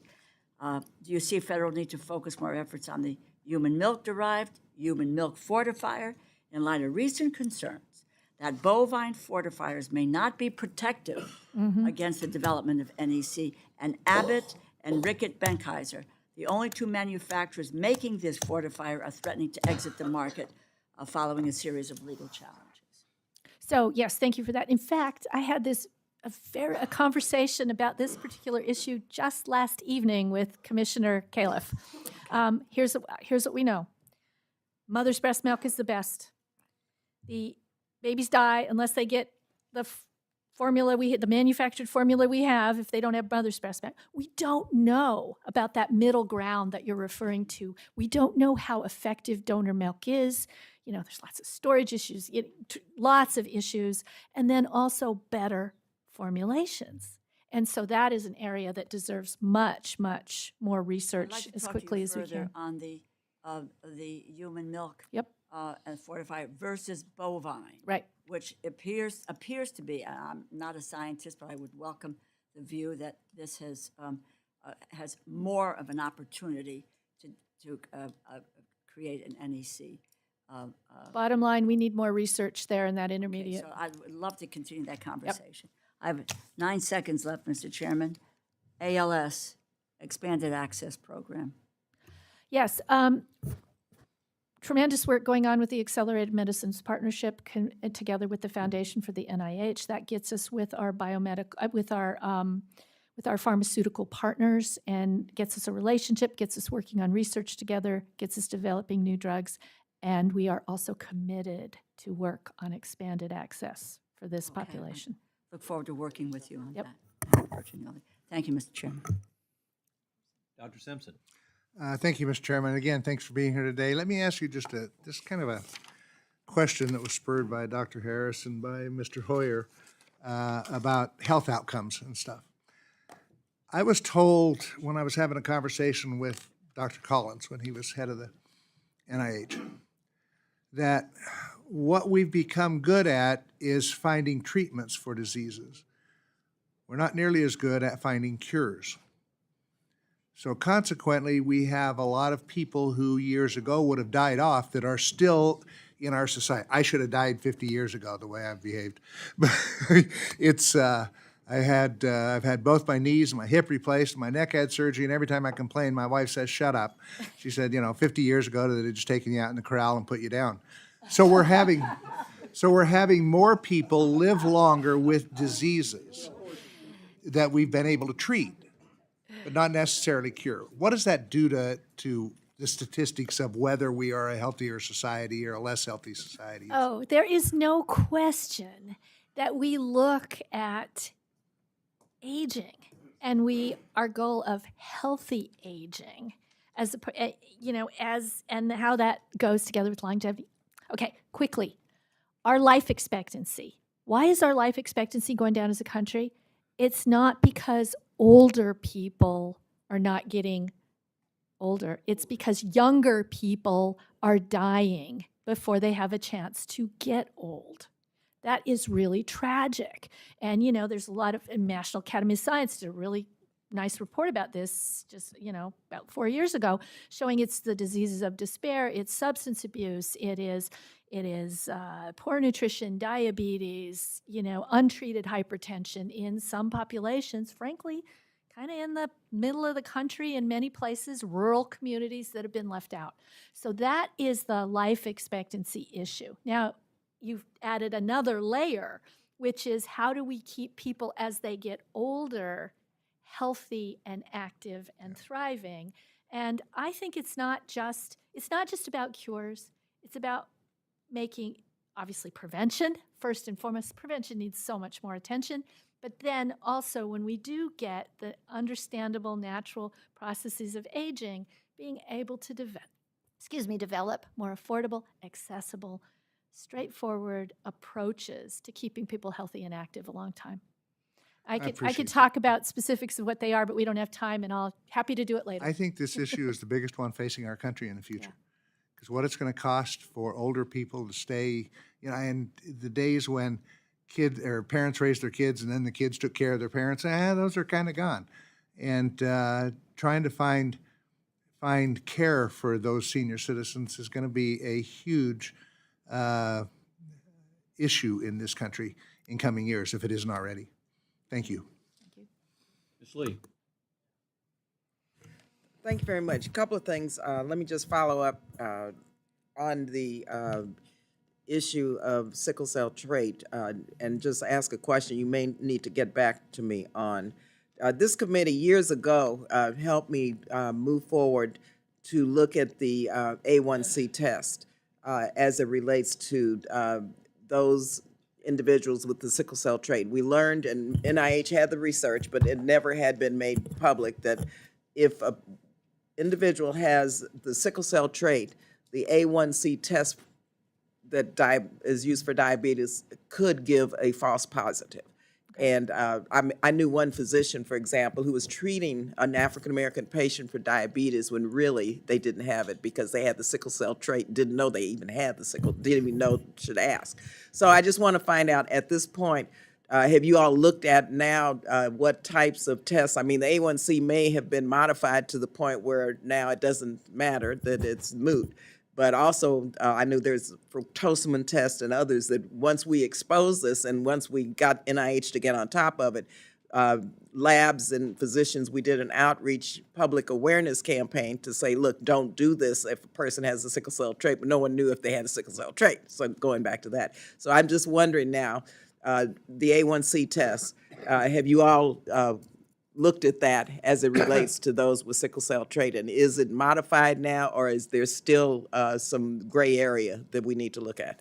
Yeah, so I'm not a hematologist with expert in sickle cell trait. So I would have to get back to you Yeah. on the specifics of that issue. But in general, I can speak to what we were talking about before as well as now, that NIH's job is to do the very best research in this population so that we know what the best care for them will be, and then to present that data, not bury it, present it to the regulatory agencies that then start taking the actions that you NIH, need. finally, when I got to the bottom of this after a couple of years, NIH said, oh yeah, we learned this in the 70s. And Right. it was like there, or the 80s. And no regulatory agency, no lab, zero in terms of making sure that the information was provided. We So will you all work in did do the research and you knew it, but nobody else knew it. So I look forward to getting the response because we still are working on this. Also, just with regards to the importance of food as medicine and the rigorous research, and that's a national program that I initiated, and I want to thank you very much. I'm just wondering if you're looking at the cost benefit analysis of this in terms of budget implications, because we've learned through pilot projects that funding food as medicine initiatives really does help reduce the cost of healthcare. Oh, yeah, and it is also frankly, one of my favorite programs, because nutrition is absolutely critical and it's so personal, and so I'll just give you quite tiny little Cost impact and of the that, cost though, impact also. is amazing. I'll just give you one tiny little impact. Recently I visited the Chickasaw Nation, where they had been doing some work with returning to their native foods and planting a garden. Talk about low cost solution for this, planting a garden and growing their original native foods. And it's going so well, and so Yeah, I'm and I just thrilled want to to make do that sure work. NIH is documenting the budget implications of this so that we can look at that in the context of taking it to scale. Yeah.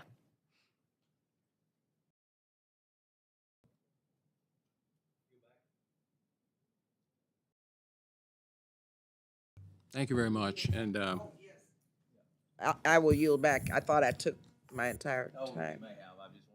Thank you very much.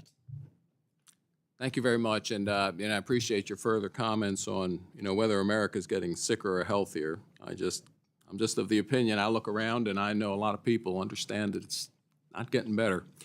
Anyway, two issues. One is, during a previous subcommittee hearing, I asked Dr. Volkow if it's a bad idea to allow recreational marijuana to be fully legalized while we still have so many outstanding clinical questions. She agreed it's probably a bad idea. And you may or may not know, because I think you came on board after this, but was the National Institute of Drug Abuse consulted before the decision was made by HHS to recommend that marijuana be rescheduled from Schedule 1 to Schedule 3? I do not know the answer to that Okay, question. thank you. We heard a little bit about, women's health, and I'll ask you the same question I asked Dr. Collins last time he appeared before the committee, because I guess with Dr. Fauci's departure, you're America's doctor now. That's what the head of the NIH should be, and should be respected for scientific judgment. You made the statement that sex is a biological variable, and to me, having studied it, it's pretty clear, yes, it is, because there's actually a difference between men and women. And it's a basic biological difference. It's genetically established. And so I'll ask you the same question I asked him, because you said that your grantees have to report the sex of participants. So is there any advice on let's say you enroll a biological 47X or 46XY man in the study, but they claim they're a woman, so they get entered as a woman. Well, how are they reported to NIH with the study results? So it would depend entirely on what question we're asking. So let me, scientific answer. It's very important. There are very important differences between people who have two X's and an X and a Y. We've fascinating result Hundreds of recently genes, about I get it. autoimmune disease, right? So cool. Okay, and there are also, genes and society. There are also people who might have an X and a Y, but they consider themselves a woman. And our research would consider both. That's a different situation. If we're studying a question about what is the relationship, let me be more clear. Let's say we have somebody who's an X and a Y, but now they consider they're a woman, and they are now, because they are considered a woman, want to be considered themselves a woman, want to use female hormones. We are very interested in that would be a situation where we would want to know I what understand their genetics that, are but and how we would. in which group are they assigned? It's a very simple question. In which group should they be assigned? How should you assign an individual who was born, whose sex assigned at birth was one based on genetics, and what they think they are now? Where do you assign them? We assign them according to the biological research question we are trying to answer. That's why, we're not going to say they're a man, they're a woman. We are going to base it off of science and the scientific question we're trying to answer. And if we're trying to study a transgender woman, meaning XY chromosome, but they consider themselves a woman, we will assign them according to the question we're trying to answer. And that's why nobody trusts the NIH anymore. I yield back. Thank you, Mr. Chairman. I guess if I couldn't pass a farm bill or appropriation bills, I'd ask questions like maybe anyway. But I guess I do think that there's more we could do around drug pricing. And I think the fact that we're paying 15 times on average what they do in Europe and Canada is an 800-pound gorilla we're ignoring. I mean, it's in the room and we're just ignoring it.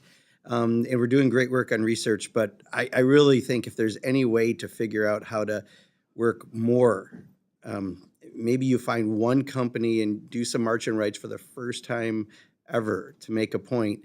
We just need to do something, or else we're just going to be paying way too much. So I just want to say that because every year we have the conversation, every year we don't make any movement on it. And I really think that, real people are concerned about that. My mom was one of those people cutting pills in half because she couldn't afford it. Real people go through that, and we're not doing them any good, in a fairly affluent community like Washington, D.C. So having said that, I just want to say I also really want to stress the importance of the All of Us program, which I know you're very aware with, and you came to my district to talk about that. Just concerned on some of the cuts I saw in that. The question I do want to ask, though, is President-elect Trump's potential nominee for HHS recently made a comment about he would fire and replace 600 NIH employees on day one, and that he thought we should take a break from researching infectious diseases. Can you just address those two comments? What would happen if you lost 600 people on day one, and what would happen if we quit researching infectious diseases kind of randomly, what that would mean? Yeah, so quickly with my time, let me just say that the people of the NIH are such an incredibly valuable brain trust.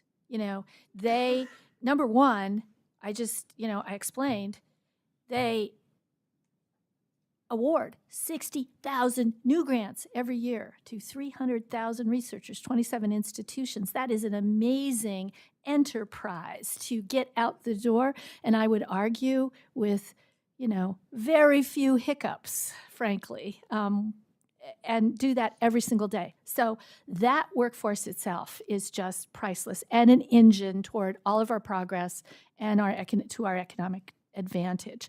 The other thing is their deep content knowledge of the entire field of medicine and the relationship with the industry is just irreplaceable. Okay, Infectious disease, real quick. Okay, now infectious disease very quickly. I will go back to people died. That was the leading cause of death. And we are facing some serious threats. I mean, look in the news today. H5N1 is scary for us. And we are all over risk assessment, mitigation, working with our other federal agencies to make sure that we can protect and mitigate anything that happens with that virus doing something evil. And we cannot afford to let down on that. People will die. Great. Thank you. Yield back, Mr. Chair. Thank you again, Mr. Chair. Director, the Department The Health and Human Services Office of the Inspector General has identified closing contracts timely and in accordance with federal requirements to be one of the long-standing challenges at the NIH. Closing contracts is generally the last chance for the government to detect and recover improper contract payments. On June 20th of this year, the Office of the Inspector General released a report titled NIH Did Not Close Contracts in Accordance with Federal Requirements, resulting in increased risk of fraud, waste, and abuse. Of the 30 selected contracts totaling $2.1 billion that the report reviewed, NIH only met closeout requirements for one contract totaling $140 million.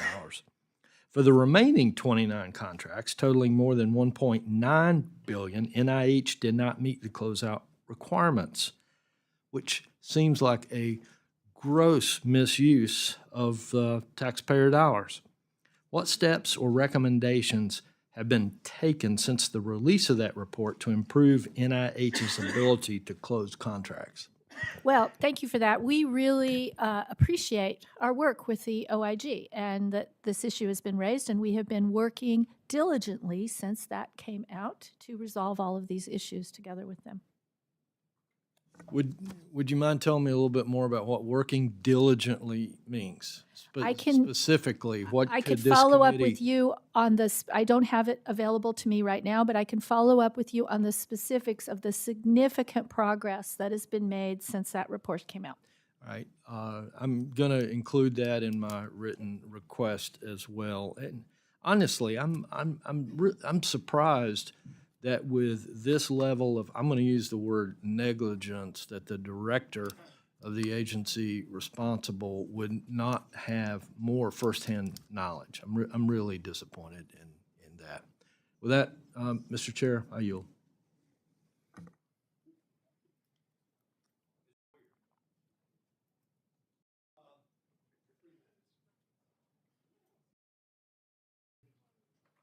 There we go. I want to follow up on what Barbara Lee and also Mr. Pocan referenced, and I think we all feel, and somewhat the tenor of the questions that are made. I've been on the committee a long time. In the 80s, Dr. Lowe was the director of NIDR. Dr. Lowe made the representation, I'm not sure when NIDR was started, when the first year of that institute. But he said that in that year, that calendar year, we had saved more money than had been invested in the entire life of NIDR. Part of that was fluoride, obviously, but other improvements that were made in both diagnosis and treatment of oral health issues. I don't know whether you have your comptroller or whatever looking at that. But what I think you heard here from the skeptics, but we ought to all think of this, is making sure the American public understands the extraordinary return they're getting on this $50 billion. Because that is a huge amount of money. We do have a budget problem. But if we don't know, if the American people don't know what they're getting in return, how many years of life, how early detection on cancer, the difference it makes both in the lives of individuals and the economics of theirs and the country's. So I would urge you to sort of have somebody in the operation looking in that and do what Dr. Lowe said. Hey, yeah, we're asking for, I don't know what it was at that point in time, maybe $120 million, $150 million. He said, but very frankly, all the money for all the years, however many years it was, you get back in 1 year because of the reduction of risk, the reduction of disease, and the reduction of cost. So I just use my 2.5 minutes to urge that we try to respond to these because they're legitimate issues and they are subject to demagoguery. Yeah. And if we don't have that information, those of us who believe that this is an investment that is probably as good an investment as we make. So I can give you two figures that I know of today. One is that the return on investment for $1 of NIH funding is estimated at about $2.50 to our economy. So that's not bad. Not a bad ratio. Just the new grants given out this year, remember, there's grants, there's old ones that are already there, but just the new ones this year award new roughly 500,000 jobs. And that's just the people who receive the grants. Right. You know, what That's about the- all the support people and everybody else? That's the economic country. The economic. That's certainly one part of it. But the bigger part of it is what is saved by people not getting sick? What is saved by people not dying? What is saved by, I mean, Alzheimer is an extraordinarily costly Right. incident in America, both in dollars and in the extraordinary burden on caregivers. So what I'm looking for is really, how much did we save because 10,000 people didn't die? How much do they pay in taxes because they didn't die? How much worth they did? So I think, yes, the economic consequences are substantial. You spend $50 billion, you have a geometric effect on your economy. But you also have the avoidance of additional costs. Thank you, Mr. Chairman. Thank you, Ms. Hoyer. And for closing remarks, I'd like to recognize the ranking member, Mr. Laurel. Thanks very much, Mr. Chairman. I have just a couple of comments, actually several comments. If we can investigate the pharmaceutical companies, we can deal with the pricing, Mr. Pocan, and we need to be willing to do that and deal with March and Rich. Before Ms. Pocan. Sure. Of course, all those European countries or countries around the world, they have price controls. But by the way, the pharmaceutical companies obviously believe that there's some benefit in them still selling their product in places that have price controls. Yeah, well, again, Excuse me. need to be taken on, full-throated about that. Secondly, and to follow up something that my colleague, Mr. Hoyer, said, and he's right in this, and I make it plain and simple. If you can't get them on the humanity of what you're doing, let's see if we can get them on the economics of what you are doing. You said that the NIH is not perfect, but let me just state this. Your record of supporting life-saving cures, treatments, diagnostics, and vaccines is unparalleled in human history. And if we stop investigating infectious diseases, plain and simple, people die. People die. Now, maybe that's not of importance to some folks. They're not just going to be sicker, they are going to die. And that needs to be said loudly and clearly in this environment that we are in. Thank you, Dr. Bertagnolli, really, for being here today. Thank you for your leadership of the NIH. I am so proud of the subcommittee's history of broad bipartisan support for NIH research. We are a month and a half into a fiscal year, and Congress should be focused on finishing the appropriations before the end of the year. Going from continuing resolution to continuing resolution is irresponsible, and you want to talk about a waste of taxpayer dollars? Focus on the delay for 3 months, 6 months, 8 months, a year, what some people are speaking about. Let's get it straight on the use of taxpayer dollars. And for the NIH, I want to enact a full-year appropriation bill. I want to do it by December 20th, and we can get it done. All four corners of appropriations believe that we can get it done, so that what we're able to do is to continue to fund cancer research, women's health, mental health research, research to develop treatments of cures for so many diseases and health conditions that face millions of American families, and they're relying on us to do something. And your research at NIH brings hope to these families. The health in our families and communities have to be above partisan politics. And I urge my colleagues to continue a long-standing bipartisan support for the life-saving NIH research that you do, and that we need to push for what we're doing and get things done by the end of this year. In human history, we haven't made a difference in the way that the NIH has, and we thank you for that. Thank you. Well, thank you, Dr. Bernelli. It's great to have you here today. We do appreciate your service. I think it's been a very good hearing today, and calls attention to some issues. I think while we may disagree on some things and will call attention, I think it's helpful to make NIH better. And so thank you for your work, and look forward to continue to work with you. And at this point, the hearing is adjourned.